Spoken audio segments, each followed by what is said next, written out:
नमस्कार, स्वागत आहे तुमचं अलकाराव किचनमध्ये. आज आपण बघतोय मस्त बासुंदी आणि पुरी. चला बघूया. तर त्यासाठी इथे थोडासा असा पसरट पॅन घ्यायचा आहे आणि त्यामध्ये मी थोडंसं पाणी टाकून घेते. पाणी टाकल्यामुळं आपलं दूध करपत नाही, म्हणून थोडंसं पाणी टाकायचं अगोदर पॅनमध्ये. आता त्यामध्ये आपण दूध टाकून घेऊया.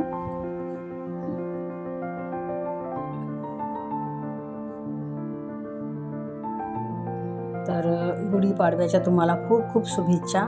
आपण गुढीपाडव्यासाठी खास बनवणार आहोत बासुंदी आणि पुरी. तर हे दुधाचं मोठ्या गॅसवरच उकळी आणायची आपल्याला. गॅस स्लो नाही ठेवायचा. आपलं दूध होतंय तोपर्यंत पीठ मळून घेऊया. त्यासाठी मी इथे 2 वाट्या गव्हाचं पीठ घेतलेलं आहे आणि त्यामध्ये 2 मोठे चम्मच रवा घेतलेला आहे. तर तुम्ही रव्याऐवजी यामध्ये थोडंसं तांदळाचं पीठ पण टाकू शकता किंवा बेसन पीठ पण टाकू शकता. बेसन पीठ टाकल्यामुळं पण आपल्या पुऱ्या थोड्याशा अशा मस्त खुसखुशीत होतात. तर हे चवीपुरतं मीठ टाकलेलं आहे आणि हे सगळं मिक्स करायचं. थोडंसं 1 चम्मच तेल टाकलेलं आहे मी. तेल जास्त नाही टाकायचं, थोडंसं तेल टाकून घ्यायचं आणि हे पीठ चांगलं व्यवस्थित मिक्स करायचं. पीठ हे चांगलं थोडंसं घट्टसर ठेवायचं. आपण जशा नेहमीच्या पोळ्या बनवतो त्यापेक्षा थोडंसं घट्टसरच मळायचं. असं थोडं थोडं पाणी टाकून आपण आता पीठ मळून घेणार आहोत.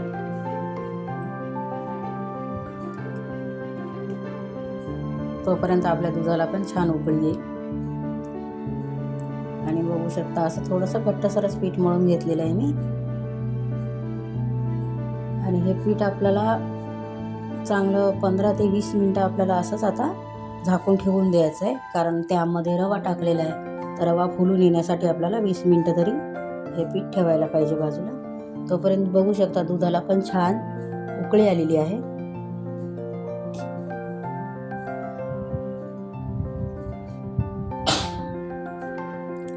आणि दूध साईडला जे साहित्य ते आपल्याला चांगली हे करून घ्यायचे. त्यामध्ये मी थोडंसं केसरचं दूध टाकलं कलरसाठी आणि साखर टाकून घेतलेली आहे 2 मोठे चम्मच. तर साखर तुम्ही तुमच्या आवडीनुसार टाकू शकता. तुम्हाला किती कमी गोड हवं त्या हिशोबाने तुम्ही साखर टाकू शकता.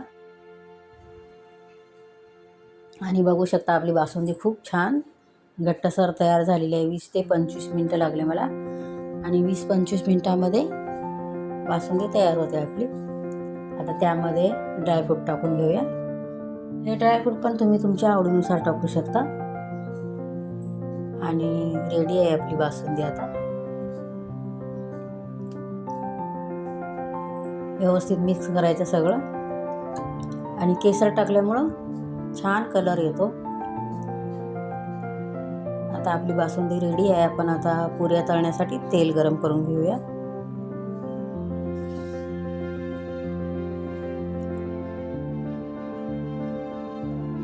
तेल एकदम कडकडीत पण गरम नाही करायचं. आणि पीठ बघू शकता 20-25 मिनटं ठेवले मी, त्यामुळं मस्त सॉफ्ट झालेलं आहे. परत एकदा तेलाचा हात घेऊन चांगलं पीठ मळून घ्यायचं आहे. तर बघू शकता आता किती सॉफ्ट झालेलं आहे हे पीठ. आणि आता आपण याचे असे छोटे छोटे गोळे करून साईडला झाकून ठेवणार आहोत. जेवढे आपल्याला लहान मोठ्या पुऱ्या बनवायच्या त्याप्रमाणे आपण छोटे छोटे गोळे बनवून पीठ झाकून ठेवायचं आहे. झाकून ठेवल्यामुळे पीठ आपलं कडक होत नाही, चांगलं सॉफ्ट राहतं तसंच. म्हणून अगोदर असे गोळे बनवून झाकून ठेवायचे. बघूया आपलं तेल गरम झालं आहे का. तर हा आपण पीठ टाकले थोडंसं वर आलं त्यामुळे झालेलं आहे आपलं तेल गरम.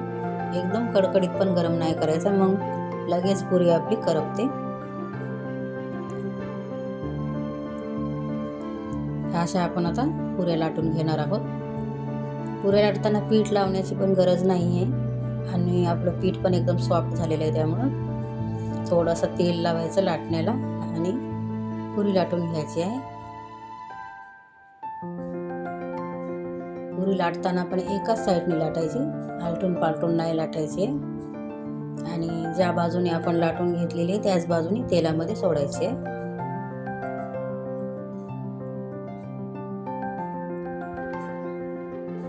तर बघू शकता मस्त पुऱ्या फुगून येत आहेत. तर अशाच आपण सगळ्या पुऱ्या आता व्यवस्थित तळून घेणार आहोत. तर तुम्हाला कशा कलरवर पुऱ्या हव्यात त्याप्रमाणे तुम्ही तळून घेऊ शकता. एकदम जास्त गोल्डन कलर ठेवायचा का असा थोडासा. बघू शकता किती छान कलर आलेला आहे पुरीला. अशाच आपण आता सगळ्या पोळ्या तळून घेऊया. आणि सगळ्या पुऱ्या मस्त टम्म फुगून येत आहे, कारण पीठ आपण 20-25 मिनटं झाकून ठेवल्यामुळं चांगलं सॉफ्ट झालेलं आहे आणि त्यामुळं पुऱ्या मस्त खुसखुशीत होत आहेत.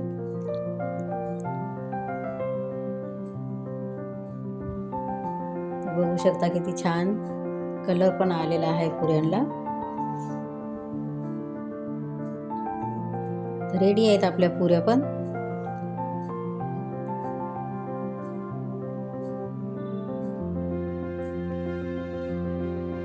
बघू शकता किती छान सगळ्या पुऱ्या तळून झालेल्या आहेत. तर भेटूया पुन्हा एकदा अशाच छानशा रेसिपीसोबत. तोपर्यंत व्हिडिओ आवडला असेल तर व्हिडिओला लाईक करा. थँक्यू.